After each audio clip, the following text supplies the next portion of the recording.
स्पर्धक विद्यार्थी मित्रांनो, येणाऱ्या सर्व स्पर्धा परीक्षांच्यासाठी अतिशय महत्त्वाचे प्रश्न आपण पाहणार आहोत. यापूर्वी अत्यंत महत्त्वाच्या वेगवेगळ्या परीक्षेमध्ये येऊन गेलेले प्रश्न आहेत. हे प्रश्न पहिला पाहूया. एका संख्येतून 8 वजा करून येणाऱ्या वजाबाकीला 8ने भागल्यास भागाकार 2 येतो, तर मूळ संख्येतून 4 वजा करून येणाऱ्या संख्येत 4ने भागल्यास किती उत्तर येईल? या ठिकाणी एक संख्या आपण x मानली, तर त्या संख्येतून 8 वजा करायचं, येणारी वजाबाकी आली x - 8 आणि त्या वजाबाकीला 8ने भागल्यास भागाकार 2 येतो. सरळ समीकरण आहे. x - 8 भागिले 8 बरोबर 2. xची किंमत काढण्यासाठी प्रथमतः भागाकाराची क्रिया. हे भागिले 8 आहे, पलीकडे गेल्यानंतर 2 लागून गेले, 8 2 16 आणि xची किंमत काढण्यासाठी हे -8 पलीकडे घ्यावा लागेल. 16 + 8 24. आता ही मूळ संख्या 24 मिळाली. मूळ संख्येतून 4 वजा करून येणाऱ्या संख्येत 4ने भागायचे आहे. 24 उत्तर आलं. xची किंमत 24 मधून 4 वजा करायचं, 20 आलं. 20ला 4ने भागायचं, 4 × 25 = 5. त्यामुळे अचूक पर्याय आपला नंबर 3 आहे. ओके, अशा पद्धतीनं. त्यानंतर दोन संख्यांची बेरीज आणि त्यांच्यातील फरक अनुक्रमे 20 आणि 8 आहे, तर त्यांच्या वर्गातील फरक किती? या ठिकाणी दोन संख्यांची बेरीज आणि त्यांच्यातील फरक अनुक्रमे 20 आणि 8 आहे. आता त्या दोन संख्या x आणि y मानल्या. या ठिकाणी आपल्याला त्यांच्या वर्गातील फरक विचारलेला आहे, म्हणजे xचा वर्ग x वर्ग, yचा वर्ग y वर्ग आणि दोघांमधला फरक वर्गामधला फरक x वर्ग y वर्ग वजा y वर्ग. आता x वर्ग वजा y वर्गची किंमत काढताना आपल्याला याच्याच विस्तार सूत्राचा वापर केला पाहिजे. x वर्ग वजा y वर्गचं विस्तार, पहिल्या कंसात त्या दोघांची बेरीज म्हणजे x + y आणि दुसऱ्या कंसात त्या दोघांची वजाबाकी x - y. जर x + y आणि x - y म्हणजे त्या दोन संख्यांची बेरीजीची किंमत 20 लिहिली आणि त्या दोन संख्यांच्या फरकाची किंमत 8 लिहिली आणि त्यांचा गुणाकार केला. 20 × 8 दिलेली किंमत आहे बेरजेची 20 आणि फरक 8. 20 × 8 = 160. हा 160 काय आला? x वर्ग वजा y वर्ग त्यांच्या वर्गातील फरक मिळाला. ओके, विचारपूर्वक सोडल्यानंतर अचूक पर्याय आपल्याला मिळत जातील. म्हणून त्यांच्या वर्गातील फरक 160, पर्याय नंबर 3. ओके. त्यानंतर 2 क्रमवार हा प्रश्न होता रायगड पोलीस 2026ला.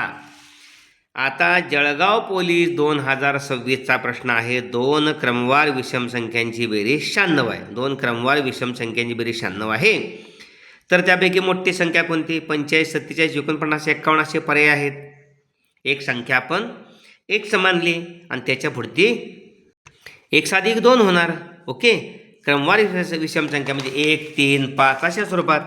क्रमवार विषम संख्यामध्ये पहिली x, तर त्या पुढची x + 2. समजा x आपण 1 मांडली तर 2 1 3 होणार. समजा विषम संख्यामध्ये 3 मांडली, 3 2 5 होणार इथं. मग प्रश्नावरून या क्रमवार विषम संख्यांची बेरीज म्हणजे x आणि x + 2 यांची बेरीज 96 दिलेली आहे. सोपं आहे. स्वरूप पद आहेत x आणि x, 2x अधिक 2 पलीकडे गेले, 96 मधून 2 गेले 94. 2x बरोबर 94 आणि x पलीकडे जाऊन 94ला भागिले 2 चौकाट 2 = 14. उरल्या 1 उरला, 14 झाले. 2 = 14. xची किंमत 47 म्हणजे मोठी संख्या पहिली 47, तर पुढची 47 अधिक 2 49 म्हणजे 49. मोठी संख्या 49. ओके, हा अचूक पर्याय नंबर 3 आहे. त्यानंतर पुढचा प्रश्न, तासी 60 किमी वेगाने गेल्यास मोनोरेल वेळेवर पोहोचते. जर वेग 20 किमीने वाढवला तर 1 तास लवकर पोहोचतो. तर मोनोरेल एकूण किती अंतर कापते? राज्यसेवा पूर्व परीक्षा 2013चा प्रश्न आहे. पुन्हा पहा एकदा.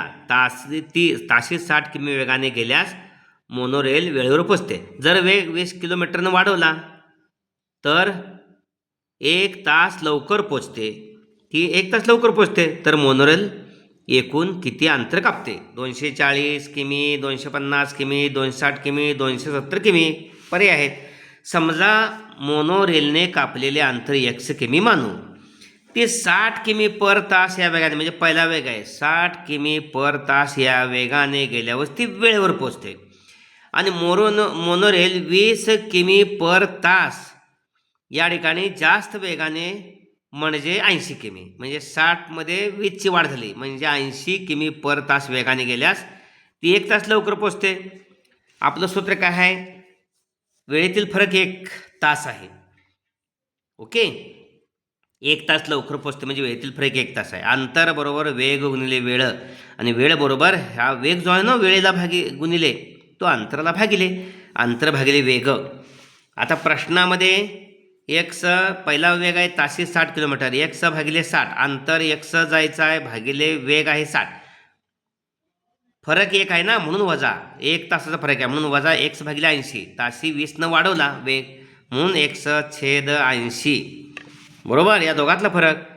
ताशी 60 किमीचा एक्स छेद 60 लागणारा वेळ, आणि ताशी 80 किमीनं एक्स किमी अंतर जाण्यासाठी लागणारा वेळ एक्स भागिले 80, या दोघांमधला फरक 1 तास. 1 तास लवकर पोचते. तिरकाचा गुणाकार 80 एक्स वजा 60 एक्स भागिले छेदांचा गुणाकार 60 गुणिले 80. तो गुणाकार न करता तसाच तो 60 गुणिले 80 भागिले आहे ना, तो पलीकडे 1ला 1च्या बाजूला गेला की गुणिले झाला. 60 गुणिले 80 की 60 गुणिले 80, 80 एक्स मधनं 60 एक्स गेले 20 एक्स. आता हा 20 एक्स पलीकडे गेला 60 गुणिले 80ला भागिले 20 होणार. ओके, हे शून्य गेले किंवा हे शून्य गेले, आणि 2 8ला 2 चौक 8 म्हणजे 20 चौक 80 असं ग्राह्य धरा. 20 चौक 80 इथं 4 आलं, मागं 60 गुणले, 60 गुणले 4 240 म्हणजे एक्स किमी, एक्स बरोबर 240 किमी. म्हणजे मोनोरेल या ठिकाणी एकूण किती अंतर कापते? 240 किमी. अचूक पर्याय नंबर 1. ओके, पुढला प्रश्न. नेहाचा पगार अगोदर 10% कमी केला आणि नंतर तेजीमुळे तो 30% वाढवला, तर मूळच्या पगारात किती वाढ झाली? संयुक्त गट क पूर्वपरीक्षा 2022. एकदा सूत्र परफेक्ट करा. 17 20 19 18. आता मूळ पगारातील वाढ हे सूत्र आपण अशा प्रकारचं पाहिले. मूळ पगारातील वाढ सूत्र आहे, मूळ सूत्र वाढ गुणिले वाढ वाढ अधिक वाढ गुणिले वाढ भागिले 100. इथं घट आहे, पहिल्यांदा 10% कमी म्हणून घट, नंतर वाढ आहे, अधिक घट गुणिले वाढ भागिले 100. आता वजा चिन्ह घटीसाठी घ्यायचे आहे. घटीसाठी वजा म्हणजे वजा 10% कमी झाली. नेहाचा पगार अगोदर 10% कमी केला म्हणून वजा 10, अधिक वाढ तेजीमुळे 30% वाढवला अधिक 30, आणि घट ऋण वाढ धन ऋण म्हणून हे ऋण चिन्ह आहे. एक धन आणि एक ऋण यांचा गुणाकार ऋण असतो. ऋण घट 10 गुणिले वाढ 30 भागिले 100. ह्या 2 शून्य गेल्या, 10 वरचे 1 0, 30 वरचे 1 0 म्हणजे इथं 3 1 3 राहिले बरं का. पाठीमाग अधिक 30 वजा 10 20, 20 3 दे 17%. येथे 10% घट म्हणून ऋण चिन्ह आहे.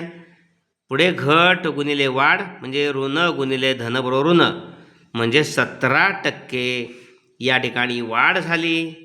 पर्याय 1 आहे. पहा अचूक पर्याय नंबर 17. ओके, अशा पद्धतीनं. पुढचा प्रश्न. एका 1600 रुपये किमतीच्या यंत्राची किंमत दरवर्षी 5% कमी होते, तर 2 वर्षांतर त्याची किंमत किती? कर सहाय्यक परीक्षा 2021चा प्रश्न आहे. हे पर्याय दिले आहेत. हो, या सूत्र आपल्याला माहिती आहे, राशी सूत्र आपण वापरायचे आहे. ए बरोबर पी कंसात 1 अधिक आर भागिले 100 कंसाचा n. पी 16,000 रुपये याची किंमत आहे यंत्राची. आर 5% कमी दर, आर म्हणजे दर 5% कमी म्हणून या ठिकाणी वजा चिन्ह आहे. ए बरोबर n म्हणजे 2 वर्ष मुदत आहे म्हणून कंसाचा n म्हणजेच 2, आणि ए बरोबर 2 वर्षानंतरची किंमत प्रश्नचिन्ह आहे म्हणून याची किंमत काढायची आहे. ओके, ऋणचिन्ह का? घट या शब्दामुळे सूत्रात ऋणचिन्ह घेतले आहे. चला, आर 5 भागिले 100 छेद 1 वजा 5 भागिले 100 कंसाचे n. कंस सोडवायचा, छेद समान नाही, तिरकस गुणाकार करायचा. 100 एके 100 वजा 5 एके 5, 100तनं 5 गेले 95, छेदस्थानी 100 आहे, 100 एके 100, 95 छेद 100 येणार आहे कंसात, पण वर्ग असल्यामुळे 2 वेळा लिहिलं.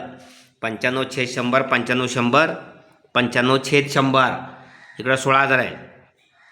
या ठिकाणी 1 2 3 शून्य गेले, 1 2 3 शून्य गेल्या. या ठिकाणी 95 गुणिले 95 हा गुणाकार येतोय 9025 आणि 9025ला या ठिकाणी 16 भागिले 10 आहे. 9025ला 16 गुणायचे आहे. 16 पंचे 80, 80ला 0 हातचे आले 8, 95चा वर्ग आहे 9025, त्याला 16 गुणतोय भागिले 10 आहेच. 16 पंचे 80ला 0 हातचे आले 4, 8, 16 दुने 32, 8 40ला 0 हातचे आले 4, 16 0 0 आणि 4, 16 90 44 आणि भागिले 10 आहे ना, त्यामुळे हे दशांश चिन्ह गेले. 14,440. ओके, कुठं आहे उत्तर? 14,440. अचूक पर्याय नंबर 3. ओके, अशा पद्धतीने हा व्हिडिओ आपण जरूर आपल्या सर्व स्पर्धक मित्रांच्यापर्यंत पाठवण्याचं काम करा. तेही अभ्यास करू देत. स्पर्धा परीक्षेमध्ये गणित हा विषय अवघड वाटतो, पण अतिशय सोप्या भाषेमध्ये समजावून दिलेला आहे. आणखी काही प्रश्न आपण पुढील व्हिडिओमध्ये पाहणार आहोत. भोसले सर जाकले चॅनल अद्याप आपण सबस्क्राईब केलं नसेल तर जरूर सबस्क्राईब करा, बेल आयकॉन द्या आणि व्हिडिओला लाईक करा. धन्यवाद.